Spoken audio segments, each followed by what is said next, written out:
Hi students, and welcome to today's live IELTS class. My name is Adrian and I'm streaming to you from beautiful Victoria here on the west coast of Canada. I hope everybody has had a fantastic start to their week. I hope you're all healthy, happy, and enjoying life. Welcome Mal, welcome Ganjot. Hi Jainil, I'm doing fantastic. Thank you for asking. Hi, Anita. Good to see many students in this class. Students, we are going to be focusing on IELTS speaking today. Specifically, we are looking at IELTS speaking part 1, so the first part of the speaking section. Hi, Carolina. Welcome to our moderator. Good to have many of you here again. We are going to be focusing on Band 9 style answers. So what does it take to get a Band 9 for your answer? And this lesson is brought to you by aehelp.com. For academic IELTS success, please visit us there. This is our academic IELTS website here with this blue background. You can click this big red button to join our premium package. We are an official British Council IELTS test registration center. You have a My Student account when you join us. And in your My Student account, you will have student partner speaking options and speaking interview practice options with computer-based practice exams and lots more. So the general IELTS, green background, same idea, gieltshelp.com. Click this big red button. Again, it's a one-time payment for lifetime access. Doesn't cost very much, so it's really well worth it. Hi, Rashika. Okay. Yogesh, I'm sorry to hear that you got 5.5 in speaking, but worry not. Pay attention in this class. Practice the tips and strategies I give you today, and I'm sure that you can improve that 5.5 to a much higher band score. Hi, Aman. I'm doing great. Hi, Emily Otebek. Good to have many of you here right at the start of the class so you can really get a comprehensive idea of what to do and how to do it. All right. So again, aehelp.com and gieltshelp.com for your IELTS studies. Also get our apps, Academic IELTS Help and General IELTS Help from your app stores. If you have questions, students, about IELTS, about speaking, about English in general, or about just life itself, no, don't ask me for life advice, but for anything IELTS related, you can send me an email to adrian@aehelp.com. Okay, that's my email address, and I'll get back to you in short notice. So we've got a full week of live IELTS classes coming up. This is our schedule here. Because we have daylight savings here in Canada, the times may have changed a little bit for you. We have live classes from 13:30 and 15 o'clock according to Universal Standard Time. So tomorrow we'll have speaking part 3 for members, and that's going to be kind of an exciting and new style class, as you'll see. And then we'll have some listening practice as well and some reading. So lots and lots going on. Let's get into today's speaking session. So again, this is a speaking class.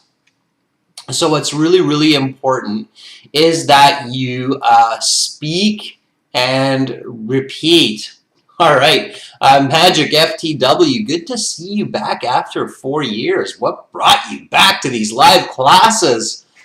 All right, okay, so again, speak and repeat.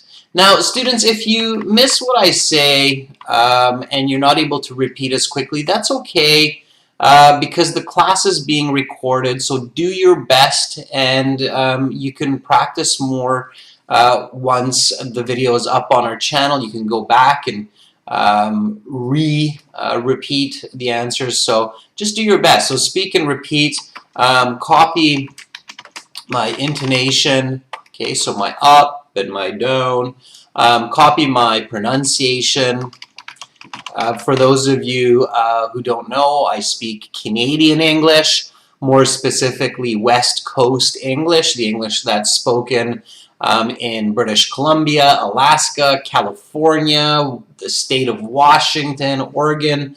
It's all this style of English. It's a very clean, crisp style of English. It's this style of English that you hear in a lot of movies because, of course, many movies are filmed in Hollywood down in LA, and lots of movies are filmed in Vancouver and Victoria, where I'm at.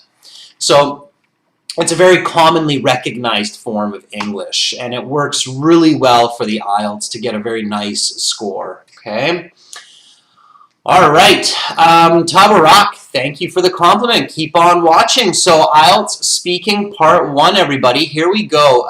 First, when you get into your interview, the examiner is going to go through some standard administrative questions. These questions are basically always the same, okay? So the first question that the examiner is going to ask you is this one here. Can I see your identification? Okay. So you have to show that you are who you say you are, even though you've registered for the exam. And you should give a nice full sentence answer for this so that you're showing fluency. Okay? All right? So give me a nice full sentence answer. All right? Okay? All right, I'm going to start this one off, and then you give me an answer as well. All right, so here we go. Can I see your identification? Yes, certainly. Here is the page with my credentials. Please take a look. So you're showing your passport here to the examiner. It's obvious that it's your passport. You can say, here's my passport if you want. I'm just going to say, yes, certainly, here's the page with my credentials. Please take a look. Okay, nice English, nice fluent, complete sentence. Speak in full sentences, all right? 31 Allah says, yes, of course, here's my passport, which I used for registration for this exam 2 weeks ago. Please have a look at this. Yeah, instead of you may have a look at this, I would say please have a look at this. Okay. Morna says, yes, sure, here's my passport that I used to sign up for this test. Please have a look. Morna, that works well. Aman says, yes, sir, here it is. This is the ID which I used for registration. Please take a look. Aman, you have a missing subject there. Be careful. Muhammad Eve Ling says, here's my passport that I used for registration. Finish that sentence, Muhammad. Please have a look. Okay. Rashika. So again, students, make sure that you speak in full sentences. Okay, that's obviously a very important first tip here is always speak in full sentences during the interview. I know that in real life, in casual conversations, we often speak in broken sentences or half sentences to speed up communication, but on the IELTS, it's a bad idea, okay? So, especially in your IELTS interview, speak in full sentences, okay, always. All right, super, super important, okay? All right, good. And then the next question, of course, will be, what is your full name? So while they're still looking at your ID, the examiner is going to say, okay, and what is your full name? Very natural, very good speed here, so they're not slowing down. This is not an English as a second language exam. It's an English proficiency exam. Okay, so the next question they're going to ask you is, what is your full name? Okay, so I'm going to give an answer for this.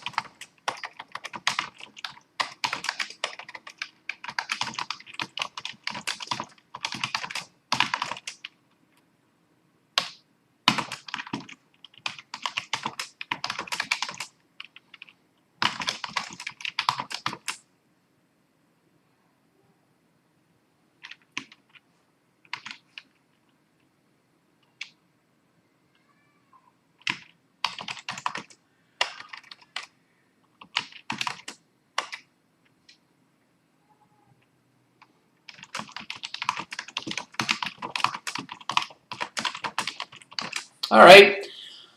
So there's my answer. And again, repeat after me, students. So what is your full name? As it is in my passport, my given name is Gregory, and my family name is Wallace. Please just call me Greg for short. All right, Greg. Okay. So again, full sentence answers, nice and fluent.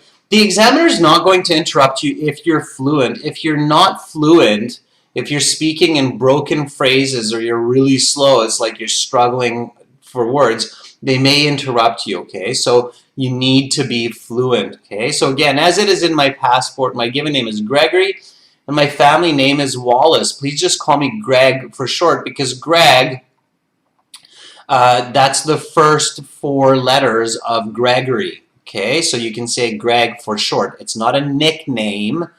It's the short version of Gregory, all right? Okay. So Arda says, my given name is Arda and my surname is Garbaz. Please just call me Arda. Okay, Arda. Now I'll ask you a couple of questions to get to know you better. So that's how it goes. By the way, members, tomorrow in your members chat class, I will choose a couple of students and we will actually do live speaking practice with real audio. And I'll show you that tomorrow. So make sure that you're ready for that, and I'll definitely check to make sure you're okay to have a live conversation with me, but that's going to be exciting, and that's coming up tomorrow. Bakrat says, my given name is Bakrat, and my family name is Sharma. Please just call me Bakrat. Okay. Amu says, my first name is Chandrika, and my family name is Mavila. Please address me as Chandu. All right. Chandu would be a short form of Chandrika, I would say, or you could say it's a nickname because you have a different letter there, Amu. All right, Mamta says, my full name is Mamta Rani, as you can see in my passport. My first name is Mamta and my family name is Rani. Okay, that's good, Mamta. And if I know that your first name is Mamta, I might ask you, what would you like to be called? Or you can just tell me, just call me Mamta. Okay.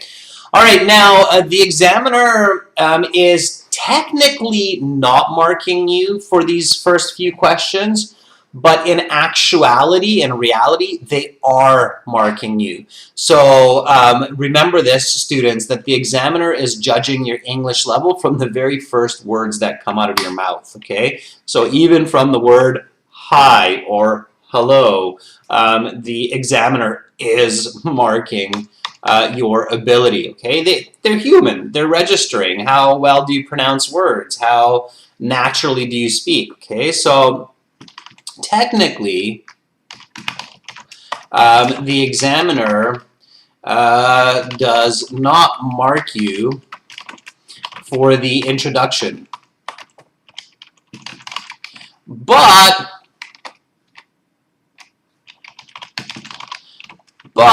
in actuality, they are marking you, or I could say judging your English ability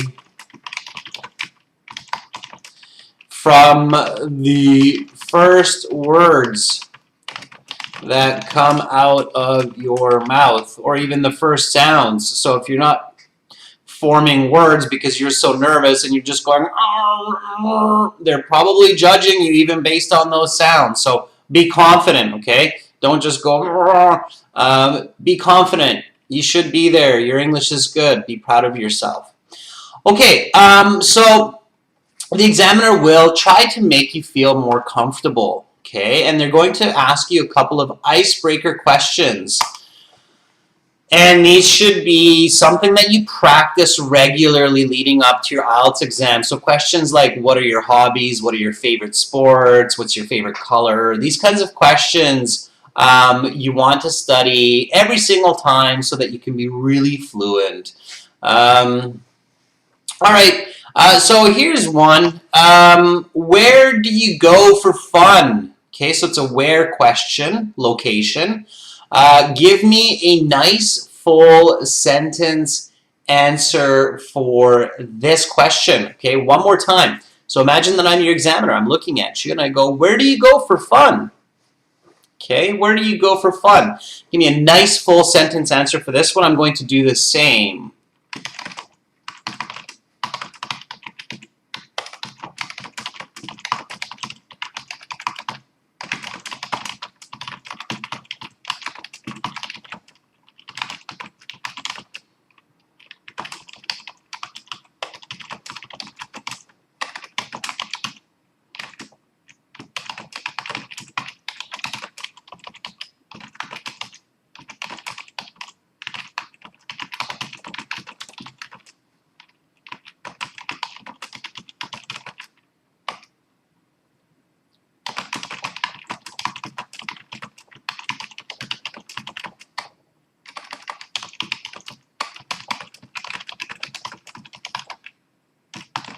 All right, so there's my answer. Okay. Bakrat says, well, in order to unwind, I love to go to Santa Park. No more than 5 minutes walk to get there. There are a number of trees. There's fresh air. It's beautiful with lots of flowers. I was just there yesterday. Okay, Bakrat, careful. Okay, in order to unwind myself, no, you wouldn't say that. You just say in order to unwind. If you say in order to unwind myself, it sounds like you're all kind of twisted up, like all twisted, and you unwind yourself like a piece of string. Okay, it sounds awkward. So you don't want to have awkward English at the beginning, especially. Okay, because again, the examiner is judging you. All right, so don't have that kind of awkward English. All right. Okay, Hasna says, in order to relax, I go to a mall where I can do some shopping and grab some food. I usually go on weekends with my mom and my grandmother. In fact, I was just there this last Sunday, and I bought a new dress. It was lots of fun doing this shopping. Students, make sure to emphasize the key object of the sentence here. So here it's fun, right? So entertainment, fun, enjoy myself, have some good laughs. You really have to use words that show that you understand that the question is asking about fun, okay?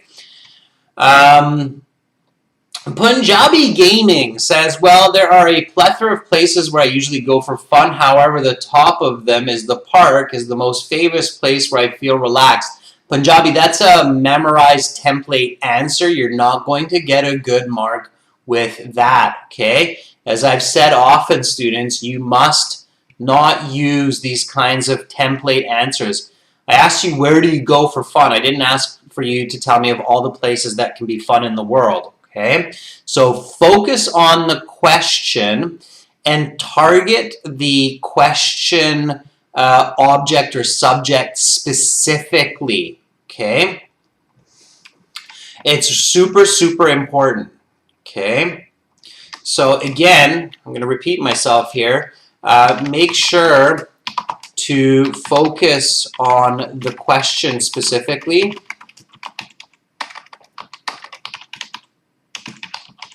And target the subject and object of the questions.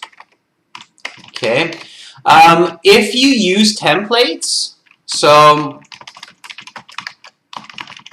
like there are a plethora of places I go to have fun, the examiner may interrupt you. It is much more likely that the examiner will interrupt your answers. Okay, so that's another reason to avoid those kinds of templates. So focus on strategy rather than templates. Templates will not get you a great score. Okay, keep that in mind, students. All right. Okay, so here's my answer. This is considered a Band 9 answer. All right. It has an answer, an explanation, an example. Here we go. Repeat after me. Where do you go for fun? In order to relax and for some entertainment, I go to the recreation center that's about 1 kilometer from my home. It has a swimming pool, a gym, billiard tables, and even a small theater. I was there last Saturday with 2 of my friends. Okay, so nice fluent language. It reflects the word fun. So fun and entertainment. They're good synonyms, right? Here I have some unique vocabulary. So recreation center, okay. I have quantitative vocabulary, 1 kilometer from my home. Okay, so that's nice, clear communication. Then I give details, swimming pool, gym, billiard tables, and even a small theater, right? And then here comes an example. So a very smooth, clear example to the answer as well. Okay, so these are the elements that you want to focus on including in your communication in order to get those higher band scores, all right? Okay, next question. Who do you like to spend time with? Give me a nice full sentence answer for this one, students.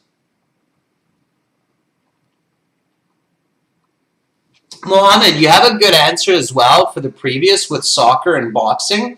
Just make sure that you reflect the question in order to have fun, okay? All right, I see it at the end of your response, but it's better to put it at the beginning of your response, okay? So, who do you like to spend time with? Okay, give me a nice full sentence answer. All right. Template means that you read from the internet or you saw a video on the internet that says, okay, you should say this, like you should say there are, because I see a couple of people asking what's a template. Template means that you're using like a kind of a structure that is given to you, like say, okay, there are many places where I go to do this, but the place that I like the most is, so that would be your template, okay? All right. Mathis says, I like to spend time with my uncle. He's from another province, and I go to his house on holidays like Christmas and New Year's. He's my best friend. Mathis, that's a really good answer. Okay, it's original, it's clear, it's got some good flow. Mamta says, I like to spend time with my family because I learn a lot with them and I also enjoy their company. For example, last weekend, my family and I spent 4 hours together having dinner and playing some board games. Okay, Mamta, don't say for example. The examiners get kind of scared when they hear for example, because oftentimes in their experience, when a student says for example or for instance, they tend to talk and go off topic. So just say the example. Don't say for example. Okay, so I know we have a full video about that on our channel. It's called Don't Say For Example, okay? And it's true, you don't need to say for example. In natural everyday conversation, we don't actually say for example when we're giving examples in most situations, okay? So do not say for example, okay? Instead, just say the example.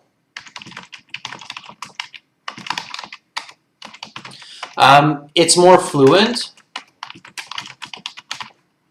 and the examiner is less likely to interrupt your answers.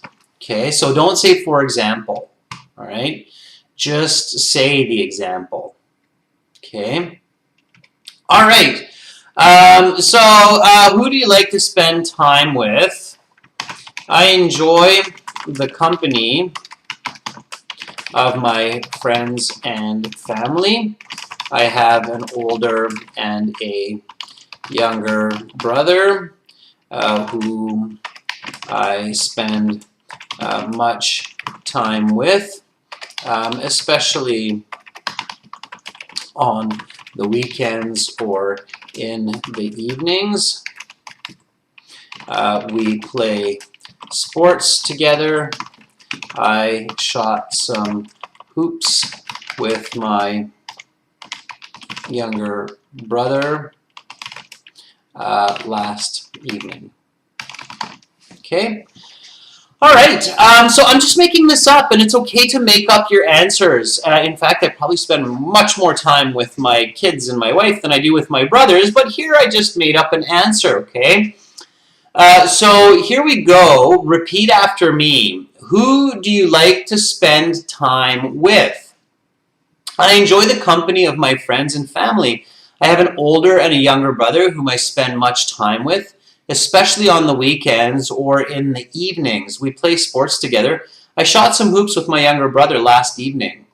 Okay, I'll show you why this is a band 9 answer. Okay, so who do you like to spend time with? All right. So here, what I'm doing is I'm paraphrasing the question. Paraphrase the question in your answer. It means say it in a different way. Okay. So paraphrase the question in your answer. This is an extremely important skill that you should be practicing all the time. So I like to spend my time with. Instead, here I say I enjoy the company of. Okay? So enjoying the company of means liking to spend time with my friends and family. And then I go into detail. So this is the global. It's the kind of big picture. Okay? And then I go into the specific, the older and the younger brother whom I spend much of my time with. Okay? Now, if you don't know these adjective or adverbial clauses, then just say that, okay? Especially on the weekends or in the evenings. So again, I go into more detail of when I like to spend time with them. And then what we do. We play sports together, okay? I shot some hoops means I played basketball, okay? It's an idiomatic expression. It's a simple idiomatic expression if you know it. It means to play basketball. Okay. Use simple idiomatic language, not complex, but just simple idiomatic language when you can. Okay, so like shooting hoops. Okay. Aditya, yeah, I mean, you can give examples of cigarettes and alcohol if that's natural or okay for you.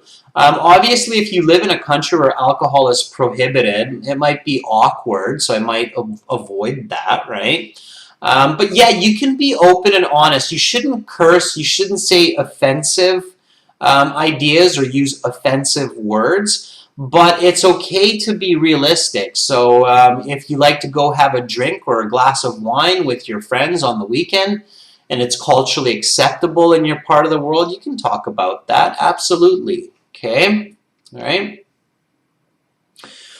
Okay, so when you're speaking, you want to, again, practice this paraphrasing. Okay? Paraphrasing is a very, very important skill for speaking. So before we go on to this part of our speaking, which is let's talk about your traveling. Okay, that's what we're going to talk about here. We're going to talk about how you can paraphrase. Very important skill. Okay, paraphrase. Okay, means to say the same idea in a different way. Okay? So, of course, one of the ways to paraphrase are synonyms. Okay? So you can paraphrase the examiner's question using synonyms. Okay? So here we have the word in this question. So in this question, the examiner is going to say, let's talk about your traveling. How often do you travel away from your city? Okay? So here, for example, you have the word city, okay? Or let's take the word travel, okay? So what's another word for travel? How can you say travel in a different way, okay? So this is one way to paraphrase, and this is really a very important skill if you want to go for a band 8 or a band 9. Okay, so Jasur says adventure. Yeah. All right. Journey. Yeah, trip. Okay, so lots of them. All right. Okay, another way to paraphrase are antonym plus negative. Now, of course, you're not going to use every strategy of paraphrasing or every method of paraphrasing in your answer, but you need to know these so that you can use them for different questions at different times. So antonym plus negative. Okay, it's kind of like -1 multiplied by -1 is +1. So if I say stay, another way I can say that is don't go. Okay, so antonym negative is another really good way to paraphrase. Okay, stay, don't go. All right. And another way that you can paraphrase really well is with description. Description means you basically describe the word, okay? So, city. What would be descriptive paraphrasing for city? Okay, so here I'm taking the word city, and you can describe the word city in many different ways. How can you describe the word city? An urban area, a metropolitan area. Jasur says a place where I live. Yeah, so if you're talking about your city, Jasur, absolutely, it's the place where you live. Okay.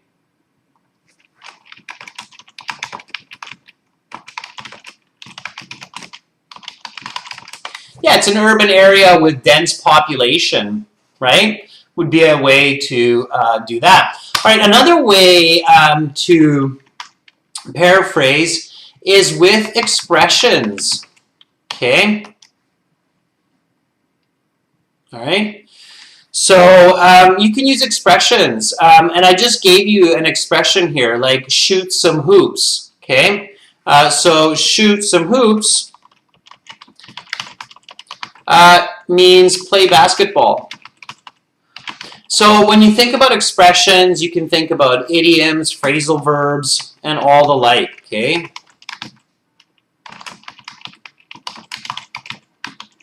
Okay, and then there's a fifth way to paraphrase. Anybody know what the fifth way is to paraphrase? Just out of curiosity. Many of you that have our courses at aehelp.com or gieltshelp.com will know this because you learn these kinds of strategies in our course. So there's synonyms, there's antonym negatives, there's descriptions, there's expressions, and there's another way to paraphrase as well. So there's another way to say the same idea but using kind of different words in English. Does anybody know? And then, of course, sometimes you combine this paraphrasing.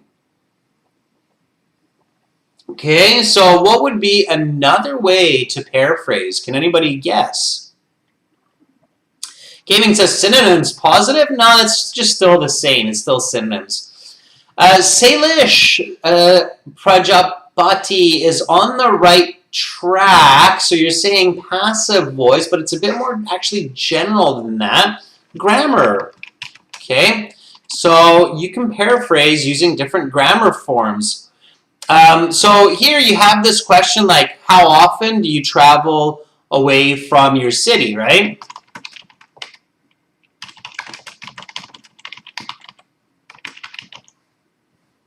Okay. And here I might say something like,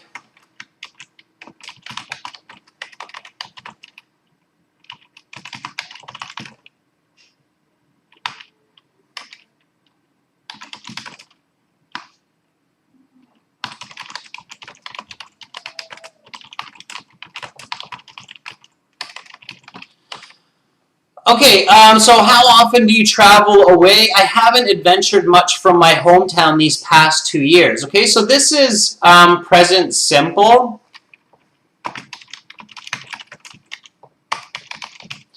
And my response to this question is, as you probably have noticed, present perfect in the negative, right? So I'm actually paraphrasing this general type of simple tense with a present perfect tense because both of them are types of paraphrasing, okay? So keep in mind that in order to get a band 9, to get a band, I wouldn't even say band 9, band 7 or more in your IELTS speaking, you have to show several forms of paraphrasing to the examiner.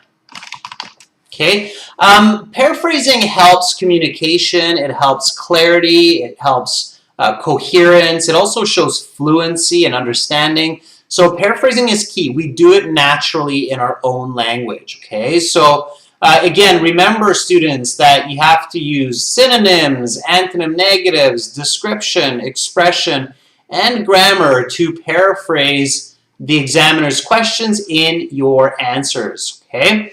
So focus on these while we practice the next sets of questions, okay? So here we go. How often do you travel away from your city? Give me a nice full sentence answer for this one and use some of the paraphrasing that we just talked about, okay? All right? So try this one. Okay, Arif, Iso, Muhammad, Sunu, let's see it. Bakrat says, I adventure about 3 to 4 times outside from my locality each year, especially on some occasions like national holidays such as Independence Day and Republic Days. Last month I took a college trip where I went from Delhi to Ahmedabad crossing Poon. Okay, very good, Bakrat. I made some corrections there. Janil says, let me think. I'm just counting it up in my mind. I'm just counting it up in my mind, Janil. Okay. I think I travel at least 10 to 12 times each month away from my city, Surat, because I have a job that needs me to move to different cities to audit clients as I'm working as an accountant. Okay, Janil, so tell me what kind of auditing you're doing. All right. Kevin Bowie says, I journey out of my town a few times per month to go on business trips or visit my relatives. I just drove to Ha Giang, the northernmost province of Vietnam, last month, delivering my company's in-kind donations into the hands of the poor that live there. Okay. Kevin, I wouldn't say the poor, I would say the impoverished. Impoverished is a better word than poor. Okay, so Kevin, let me just reflect this word for you. Okay, let me put it here. So instead of poor, use the word impoverished. Okay, so just some vocabulary there for you. It sounds better than saying poor. Okay, all right. So how often do you travel away from your city? I frequently journey out of town, away from Victoria, where I live. I would say at least 5 to 10 times each month, as I have friends and relatives living in many different places on Vancouver Island. And I love to go visit them. Okay, so there you'll see some paraphrasing, some descriptive language, some quantitative language. Again, 5 to 10 times, right? So what does it mean to travel away lots from your hometown? For some people, maybe that's like 3 times a month. For some people who are doing auditing, like Janelle, that might be like 20 or 30 times each month, right? So how often do you travel away from your city? I frequently journey out of town away from Victoria, where I live. I would say at least 5 to 10 times each month, as I have friends and relatives living in many different places on Vancouver Island, and I love to go visit them. Okay, let's get some speed and fluency going, students. So, where do you like to go on vacation? Give me a nice full sentence answer for this one. Where do you like to go on vacation? Nice full sentence answer. Okay.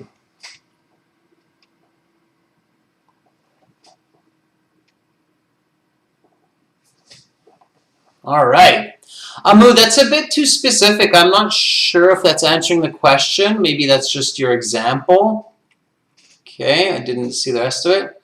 Yeah, there it is, Amu. I see the rest of it. All right, that's good. Okay. So Kevin says, if it's summertime, I enjoy vacationing at beaches because I can both cool off by having a dip in the ocean and have fun catching some waves. But if it's in the winter season, I prefer to be at home, curling up with a blanket by the fireplace. Last Christmas, I chose a staycation in this way. Okay, very good. I love that use of modern slang, Kevin, the staycation. Yeah, it's a new term, students, that's come into the English language over the past few years, where people are staying at home for their vacation. It's called a staycation. So thank you for sharing that word with us, Kevin. Okay, it's new slang. Staycation equals a vacation where you stay at home. Okay, means you're not working, you're relaxing, you're not going into your job, but you're staying at home. It's a staycation. All right. Hasna says, I love visiting Arabic countries. I love Turkey for the fame of its food and architecture. Hasna, that's great. That was a great answer. You don't need to retract it, okay? So where do you like to go on vacation? I like to go to Arabic countries, sure. Amu says, I love going to places with hills and mountains because of the climate and nature.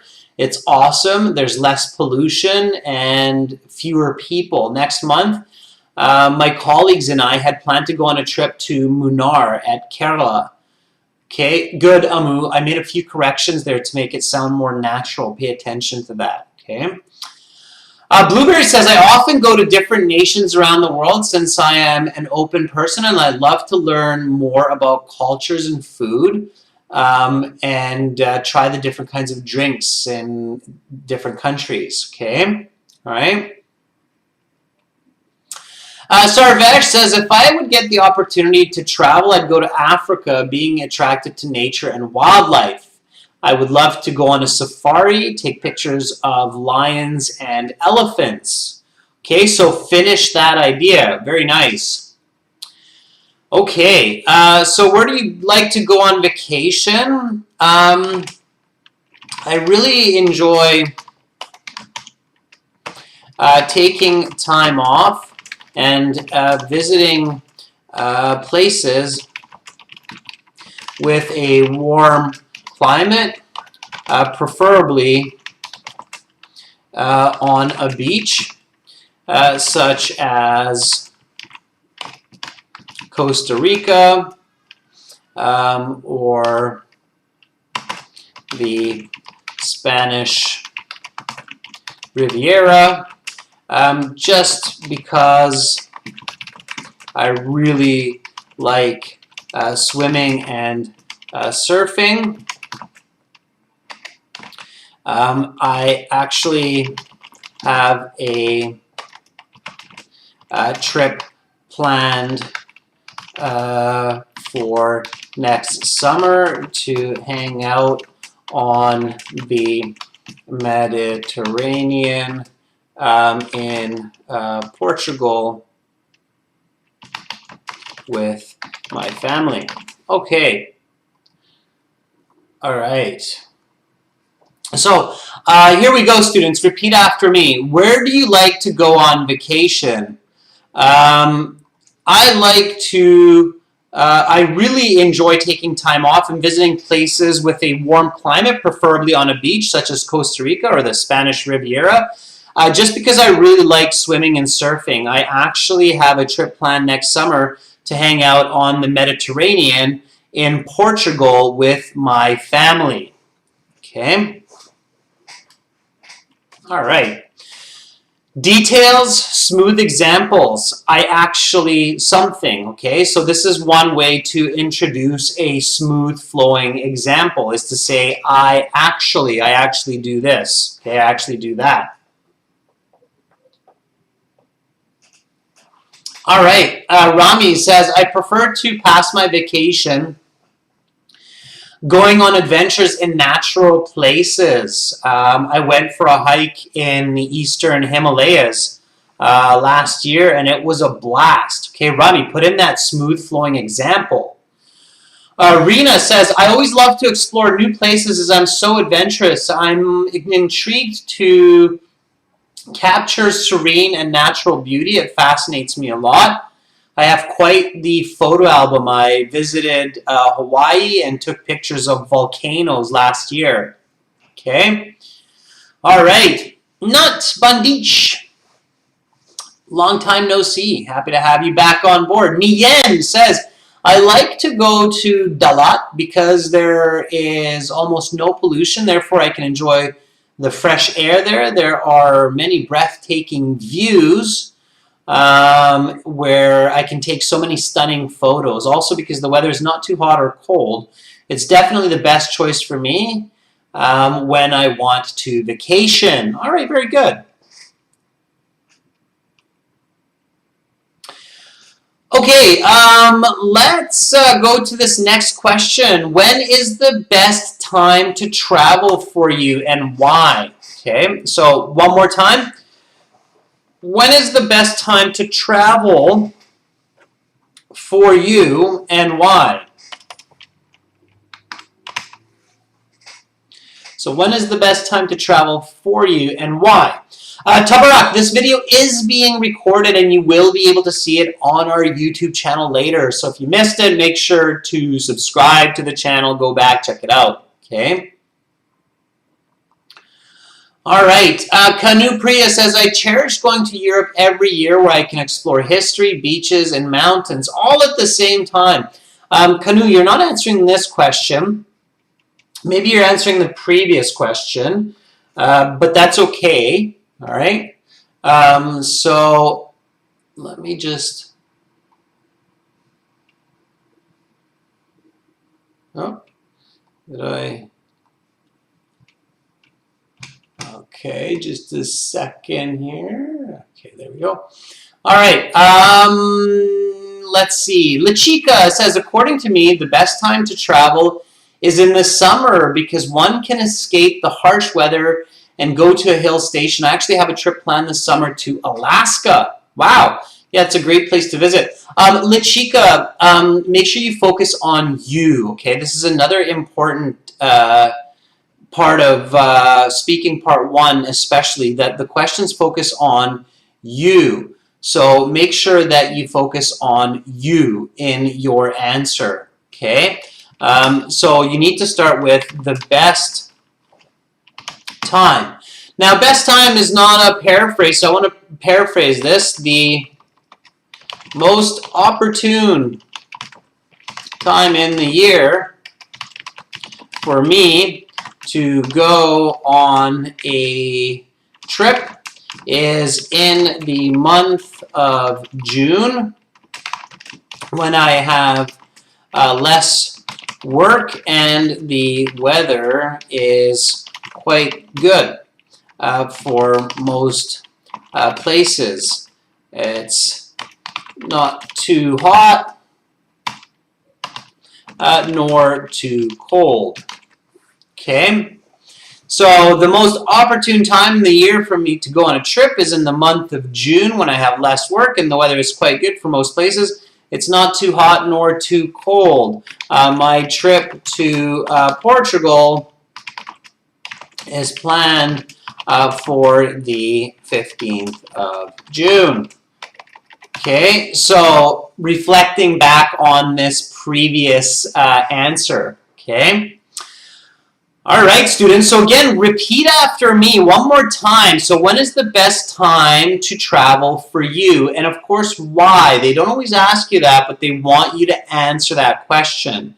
Here we go. The most opportune time in the year for me to go on a trip is in the month of June, when I have less work and the weather is quite good for most places. It's not too hot nor too cold. My trip to Portugal is planned for the 15th of June. Okay, so make sure to make these connections. I spoke about Portugal in the last question. Now I'm speaking about Portugal again. It's wishful thinking. Unfortunately, I don't have a trip planned for Portugal, but I would love to go there. I've heard a lot of amazing stories about the beaches and the people in Portugal. So, and I do love surfing, and I've heard Portugal's got some pretty great surf. So that would be fun and fantastic. All right, students, so here are some more questions. What is your favorite way to travel? Have you ever traveled to another country? And if you could visit any place on earth, where would you go? You can practice these 3 questions on our website. So if you go to our websites, aehelp.com or gieltshelp.com, you can click this big red button to join our premium package. You have a My Student account. And then in your My Student account, you have Student Partner Speaking. You can click on that. And then you'll find some other students, like here we have MD Hamidul in here who's waiting for a speaking partner. You can video and audio chat. And tomorrow, members, in our members chat class, we're going to use this interface and chat live, you and me, together in our live class. So that should be pretty fun. And then we're going to give some feedback on how to improve and some band scores. So tomorrow will be a fun and exciting members chat class. If you're doing academic IELTS, please go to our academic IELTS English help page. Okay, it's at aehelp.com. All right, so check it out there. It also has that student partner speaking service. Okay, so these websites, again, just click these big red buttons to join them. It's worth it. Doesn't cost a lot, and we help thousands of students every day. Students, that's it for today's live IELTS class, but I will be back tomorrow. Again, we will have another speaking class. It will be speaking part 3 for members, okay, tomorrow at a little bit earlier time. And then we're going to have a listening part 1 and part 2 practice for everybody using some of our practice exams. So that's it for today's class. Make sure to practice. Use our websites. I will be back tomorrow. Great job, everyone. Thank you for joining me today. And I'll be back tomorrow. We've got a full week of classes. Thank you, Carolina, for moderating. Thank you, members, for your support. Much love to all of you. I'm Adrian, and I'm signing out from beautiful Victoria for now. Take care. See you tomorrow.